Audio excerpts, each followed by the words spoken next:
नमस्कार विद्यार्थी मित्रांनो, स्वागत आहे परत एकदा तुमचं DMR नर्सिंग या यूट्यूब चॅनल. तर मित्रांनो, आपण एक जवळपास महिन्या किंवा 20 दिवसाच्या पूर्वी एक व्हिडिओ बनवला होता. त्यामध्ये आपण सांगितलं होतं की ठाणे महानगरपालिका याची भरती ही लवकरच येणार आहे म्हणून. तर मित्रांनो, याची भरती आपण सांगितल्याप्रमाणे ही जवळपास आलेली आहे. याच्या जागा पण आपण सांगितलेल्या म्हणजे त्या संदर्भातच जवळपास मॅच झालेल्या आहेत. आपण 1500 ते 2000च्या जवळपास जागा सांगितल्या होत्या आणि जागा ज्या आलेल्या आहेत त्या 1773 एवढ्या जागा आलेल्या आहेत. ठाणे महानगरपालिकेची पदभरती आलेली आहे. पहा, उद्यापासून फॉर्म भरायला सुरुवात होईल. आज 11 तारीख आहे. उद्या 12 तारखेपासून 2/9/2025 पर्यंत तुम्हाला फॉर्म भरता येतील. म्हणजे जवळपास 2 सप्टेंबरपर्यंत तुम्हाला 12 ऑगस्टपासून फॉर्म भरता येतं. तर यामध्ये बरेचसे खूप सारे पद आहेत. संपूर्ण व्हिडिओ पाहून घ्या. तर पूर्ण हा जो आहे वृत्तपेपरामधला आलेला आहे, न्यूजपेपरचा PDF आहे. डिटेल जाहिरात याची आणखीन आलेली नाही आहे, ती उद्या वेबसाईटवर येऊ शकते. तर उद्या आल्यानंतर आपण त्याचा डिटेल व्हिडिओ पाहून घेऊ.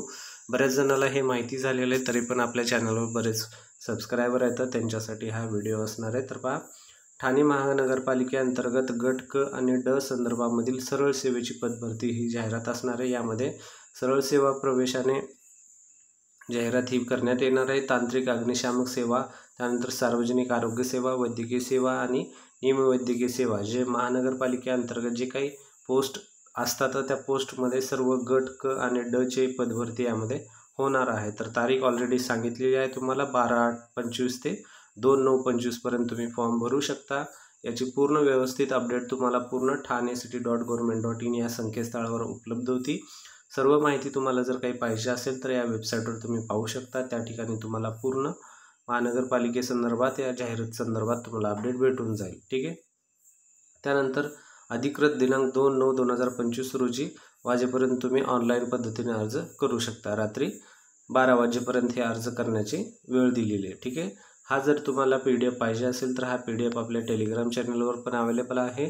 त्यानंतर आपल्या व्हॉट्सअप चॅनलवर पण अवेलेबल आहे. त्या दोन्ही ठिकाणी येऊन घेऊ शकता तुम्ही. अन्यथा वेबसाईट तर आहेच, त्या ठिकाणी पण घेऊ शकता. आणि जर तुम्हाला चॅनल जॉईन व्हायचं असेल आपलं, तर त्यासाठी आपण डिस्क्रिप्शन बॉक्समध्ये लिंक देऊन ठेवतो, तिथून तुम्ही जॉईन होऊ शकता. बरेच आपले विद्यार्थी आहेत जे यांना याचे लाभ होत असतो. तर ठीक आहे, पहा व्हिडिओ स्टार्ट करू. पायामध्ये आपल्या जे महत्त्वाचं आहे, यामध्ये मेडिकल फील्डच्या पण जागा बऱ्याचशा आहेत, जे की यामध्ये डायटिशियन असतील, पूर्ण स्टाफ नर्स असेल, फिजिओथेरपिस्ट असतील, काउन्सलर असेल, त्यानंतर मग एक्सरे टेक्निशियन वगैरे. तर सर्व आपण एक पाहून घेणार आहेत. तर सुरुवातीला यामध्ये गट क मध्ये सहाय्यक परवाना निरीक्षकच्या जागा आहेत. आता हे जे आहे यामध्ये काही जणाला माहिती नसेल, काही जणाला सांगतो, जे या ठिकाणी जे दिलेलं आहे हे वेतन स्तर आहे. वेतन स्तर काय असते, तुमचं जे यस दिलेलं आहे.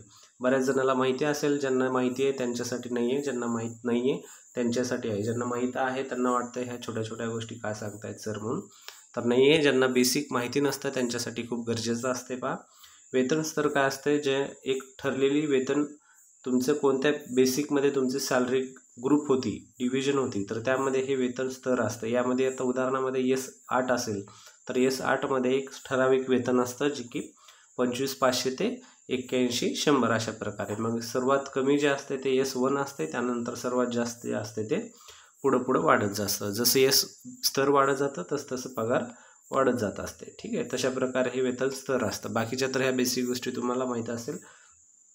तर पहा पदनाम, त्यानंतर मग एकूण किती पदे भरायचे तर पाहून घेऊ. सुरुवातीला परवाना निरीक्षक आहे. यामध्ये टोटल 6 जागा आहेत यामध्ये.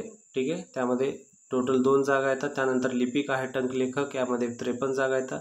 लेखालिपिकमध्ये 32 जागा येतात. अशा प्रकारे खूप साऱ्या जागा आहेत त्यामध्ये. स्वच्छता निरीक्षक, विषय शिक्षक, परिचारिका, पहा जिद्दशाळा जे आहे, परिचारिका जिद्दशाळा यामध्ये जागा निघाल्या आहेत. त्यामध्ये टोटल 3 जागा आहेत. तर पहा PDF अगोदर बऱ्याच जणांनी खूप चुका केलेल्या आहेत. जेव्हा DMRची भरती आली होती तेव्हा कधी पण फॉर्म तुम्ही भरत असाल तर फॉर्म भरताना व्यवस्थित अगोदर PDF वाचून घ्या, तेव्हाच फॉर्म भरा. यामध्ये बऱ्याच जणाला कन्फ्युजन होतं की ANMच्या आहेत का नाही, GNMच्या आहेत का नाही, GNMला भरता नाही येणार फॉर्म, तर मग अनुभव लागतो का नाही, ह्या सर्व गोष्टी तुम्ही PDF पाहिल्याशिवाय फॉर्म भरू नका. त्यानंतर तुम्ही जर फॉर्म भरला, काही चूक झाली तर मग यामध्ये तुम्हाला रिग्रेट होऊ शकतं. बाकी दुसरं काहीच होऊ शकत नाही, कारण एकदा झाल्यानंतर तुम्हाला काहीच करू शकत नाही तुम्ही त्यासाठी.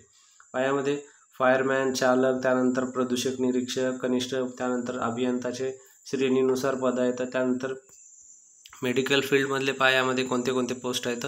डायटिशियन आहे, त्यानंतर बायोमेडिकल इंजिनियर आहे, फिजिओथेरपिस्ट, सायकॅट्रिक काउन्सिलर, त्यानंतर public health nurse. Public health nurse एक खूप चांगली पोस्ट आहे, ज्या यामध्ये 4 पोस्ट आहेत. पब्लिक हेल्थ नर्समध्ये एकच सुपरवायझर टाईप पोस्ट असते, खूप चांगली असते. यामध्ये स्केल पण खूप चांगला असतो. पहा S14 मध्ये मोडतं 38,600 ते 12,2,800 या जवळपास यामध्ये स्केल पडतो. यामध्ये 4 जागा आहेत. त्यानंतर मग वैद्यकीय समाजसेवक, एक्सरे टेक्निशियन, नर्स, मिडवाईफ, परिचारिका किंवा स्टाफ नर्स. यामध्ये पहा जे आपल्या नर्सिंग संदर्भामध्ये आहे, जे आहे स्टाफ नर्स पहा यामध्ये S13 मध्ये मोडलं जातं. तर जे पब्लिक हेल्थ नर्स आहे हे स्टाफ नर्सपेक्षा मोठी पोस्ट आहे, ठीक आहे, सुपरवायझर पोस्ट आहे. त्यामुळे ते S14 मध्ये मोडतं आणि हे S13 मध्ये मोडतं. तर यामध्ये 35,400 ते 11,2,400 असं यामध्ये बेसिक पेमेंट असणार आहे. 457 पोस्ट आहेत, खूप साऱ्या पोस्ट आहेत, जवळपास 500च्या जवळपास, 450 ते 500च्या जवळपास यामध्ये पोस्ट आहेत. तर जे कोणी अभ्यास करत नाही तर अभ्यासाला लागा. जवळपास हे 1 महिन्याच्या नंतर ही परीक्षा लगेच होऊन जाईल, कारण याचा शेवटचा फॉर्म भरण्याची तारीख दिलेली आहे. एक्झामची डेट पण थोड्या दिवसात समजून जाईल आपल्याला, ठीक आहे. त्यानंतर बऱ्याचशा पोस्ट आहेत. नेक्स्ट टेक्निशियन नंतर मग सायकोलॉजिस्ट, एक्सरे टेक्निशियन, त्यानंतर ECG technician, blood technician, speech therapist, psychologist, त्यानंतर ECG मेडिकल, फिजिसिस्ट, फार्मासिस्ट वगैरे जे कोणचं ज्या फील्डमध्ये एज्युकेशन झालेलं आहे त्यांच्यासाठी ही गुड न्यूज असणार आहे. तुम्ही त्या संदर्भामध्ये तसं फॉर्म पाहून भरू शकता, ठीक आहे मित्रांनो. त्यानंतर इकडल्या साईडला पण बऱ्याच जागा आहेत. यामध्ये पहा नावी जे क्लास 4 मध्ये मोडलं जातं, वॉर्ड बॉय, दवाखाना आया, लॅबोरेटरी अटेंडंट, पोस्टमॉर्टम अटेंडंट, ज्यांचं ह्या जे आहेत हे क्लास 4च्या आहेत. इकडल्या साईडच्या ह्या सर्व ज्या आहेत क्लास 4च्या दिसत आहेत, त्या तिकडल्या त्या क्लास 3च्या दिसत आहेत, ठीक आहे. त्यानंतर पहा टीप काही दिलेलं आहे. यामध्ये एकूण जागा 1773 आहेत. अधिसंख्य पदावर सेवा वर्ग करण्यात आलेल्या लिपिक तथा टंकलेख 7 पदे, अग्निशामक फायरमॅन 2 पदे, चालक यंत्रचालक 1 पद, वॉर्ड बॉय 2 असे एकूण 12 पदे अनुसूचित जमाती प्रवर्गात भरण्याकरता एकूण रिक्त पदा समाविष्ट आहेत. त्यामध्ये काही अशी 12 जागा आहेत, त्यांना त्या यांच्या अंतर्गत भरण्यासाठी हे ॲड केलेलं आहे असं सांगण्यात येत आहे. त्यानंतर म्हणजे महत्त्वाचं म्हणजे फॉर्म भरायचा कधीपासून, तर पहा याचा डिटेल फॉर्म भरायचा कसा ते आपण उद्या व्हिडिओ बनवणार आहे. जे कोणी फॉर्म भरणार आहे तर त्यांनी उद्या व्यवस्थित फॉर्म कसा भरायचा तो व्हिडिओ पाहून फॉर्म भरून घ्या. फॉर्म हा कधी पण भरताना स्वतः भरा, कारण कॅफेवाले वगैरे भरत असतात तर ते त्यांच्या गडबडीमध्ये चूक वगैरे होऊ शकते, त्यामुळे फॉर्म हा स्वतःच भरा. तर यामध्ये अर्ज सादर करण्याची कालावधी असणार आहे 12 ऑगस्ट ते 2 सप्टेंबर. ऑलरेडी सांगितलेलं आहे, उद्या 12 ऑगस्ट आहे, उद्यापासून फॉर्म भरायला चालू होतात. त्यानंतर विविध परीक्षा शुल्क कधीपर्यंत देऊ शकता तुम्ही, तर ते 2 सप्टेंबरपर्यंत तुम्ही फी भरू शकता. प्रवेश पत्र जे हॉल तिकीट आहेत कधी येतील तर ते 7 दिवस एक्झामच्या अगोदर येतील असं त्यांचं सांगणं आहे. त्यानंतर ठाणे महानगरपालिकेच्या वेबसाईटवर सर्व तुम्हाला माहिती अपडेट होईल. आणि जर तुम्हाला काही तांत्रिक समस्या वगैरे अडचण असेल तर त्यांचा हेल्पलाईन नंबर दिलेला आहे. या हेल्पलाईन नंबरवर तुम्ही फोन करून सर्व माहिती घेऊ शकता. त्यानंतर बाबी संबंधी विचारणा करण्यासाठी हेल्पलाईन नंबर व ईमेल ID पण या ठिकाणी दिलेला आहे, पण कार्यालयीन वेळामध्ये तुम्हाला ते करावं लागेल, ठीक आहे. त्याच्या व्यतिरिक्त तुम्ही करू शकत नाही, संडे सॅटर्डे वगैरे अशा त्यानंतर पुढं पहा परीक्षेचा दिनांक, वेळ, काही इत्यादी जे महत्त्वाचे बदलात वगैरे जे काही असेल किंवा चेंजेस असतील तर ते या संकेतस्थळावर उपलब्ध होतील, तुम्ही ते चेक करत राहा. यामध्ये दिलेलं आहे thanecity.government.in हे संकेतस्थळ आहे. फीज जे असणार आहे हे अमागास प्रवर्ग म्हणजे ओपनमध्ये जे असतील त्यांच्यासाठी 1000 रुपये असणार आहेत, आणि जे मागास प्रवर्ग आहे रिझर्वेशन म्हणजे त्यांच्यासाठी 900 रुपये फीस असणार आहे. त्यानंतर माझे जे सैनिक वगैरे आहेत त्यांच्यासाठी फीस नसणार आहे, त्यांना फी ही फ्री असणार आहे. अर्ज परीक्षा शुल्क फक्त ऑनलाईन पद्धतीनेच घेण्यात येईल. उमेदवारास जे आहे प्रसिद्ध केलेल्या यामध्ये एक महत्त्वाचा पॉईंट, प्रसिद्ध केलेल्या जाहिरातीमधील एकापेक्षा अधिक जर फॉर्म भरायचा असेल, हा खूप महत्त्वाचा आहे, बरेच जण भरतात. पदाकरता अर्ज करायचा असल्यास अशा प्रत्येक पदासाठी स्वतंत्र अर्ज सादर करावा लागेल. हे लक्षात असू द्या. वेगळा फॉर्म भरावा लागेल, वेगळी फी भरावी लागेल. परीक्षा शुल्कना हा नॉन रिफंडेबल असणार आहे, म्हणजे फी एकदा कटली तर तुम्हाला परीक्षा द्यायचे न द्यायचं याचा काही अर्थ नाही, त्यांना पैसे तुम्हाला परत येणार नाहीत. लक्षात असू द्या, हे एक महत्त्वाचा पॉईंट.